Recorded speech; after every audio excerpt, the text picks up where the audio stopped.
अब जिका लिख रही है स्थानीय मान व जातीय। जातीय मान को हम अंकित मान भी कहते हैं। क्या कहते हैं? अंकित मान। इसे अंकित मान भी कह देते हैं, जातीय मान भी कह देते हैं। हाँ, अंकित मान। ठीक है भाई, अंकित मान भी कह देते हैं, लेकिन इंग्लिश में क्या कहते हैं? जातीय मान। प्लेस वैल्यू होती है और फेस वैल्यू होती है। फेस मतलब यह जातीय मान होता है और स्थानीय मान प्लेस वैल्यू। अब सुनो, हम स्थानीय मान हमने अब तक पढ़े। कैसे पढ़े स्थानीय मान? अब तक पढ़े हमने इस प्रकार, देखो 2, 4, 6, 5 का स्थानीय मान निकालो। पढ़े ना? तो कैसे निकालते हैं हम? जैसे जा को निकाल रहे हैं 5, इसका निकाल रहे हैं 60, इसका निकाल रहे हैं 400 और इसका 2000।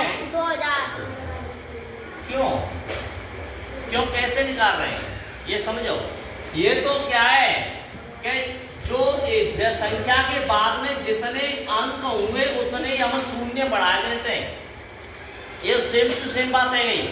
अगर इसमें हम कह दें कि 6 का जातीय मान बताओ, 5 का जातीय मान बताओ या 4 का जातीय मान बताओ, जो हम जिस संख्या का नाम लें, हम जा संख्या को नाम लें, ध्यान से समझो, वो ही होता है। जैसे हम कहते हैं 6 का फेस वैल्यू कितनी है? हम कहते हैं 6 का फेस वैल्यू बताओ, 6 की 6 ही होगी, ये आंसर होता है। ठीक है। अगर हम कहते हैं स्थानीय मान कितना होता है? स्थानीय मान 60। अब इसका मतलब क्या हुआ?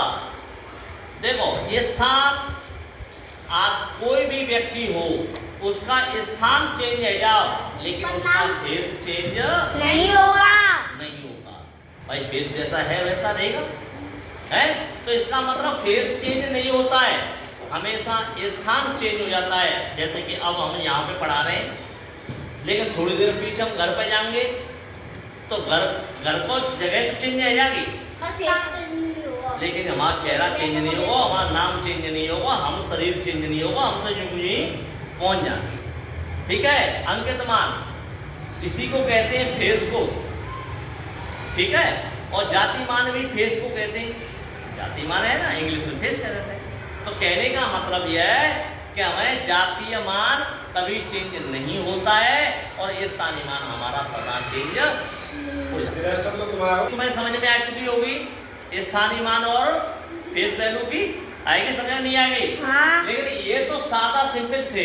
अगर हम यहाँ पे कह दें 6 का स्थानीय मान और अंकित मान ज्ञात करो और उनका अंतर बताओ, अगर हम कह दें 6 का स्थानीय मान बता, स्थानीय मान और जातीय मान में अंतर ज्ञात करो, तो अंतर का मतलब क्या होता है? घटाना। तो हमने जा को स्थानीय मान कितना हमारा 60 में से हमारे 6 घटाए देंगे। कितने घटाए देंगे? 6 घटाए देंगे, बस खत्म। खाली 4 और 5, ये आंसर है। अगर हम कह दें कि 6 का स्थानीय मान और अंकित मान का योग बताओ, तो क्या करेंगे? योगफल कह दे तो हम जोड़ देंगे ये संख्या में। अगर हम कहें गुणनफल बताओ तो हम जी दो संख्या में गुणा कर देंगे। बताओ कोई प्रॉब्लम है? नहीं। तो आराम से कर देंगे या नहीं कर देंगे?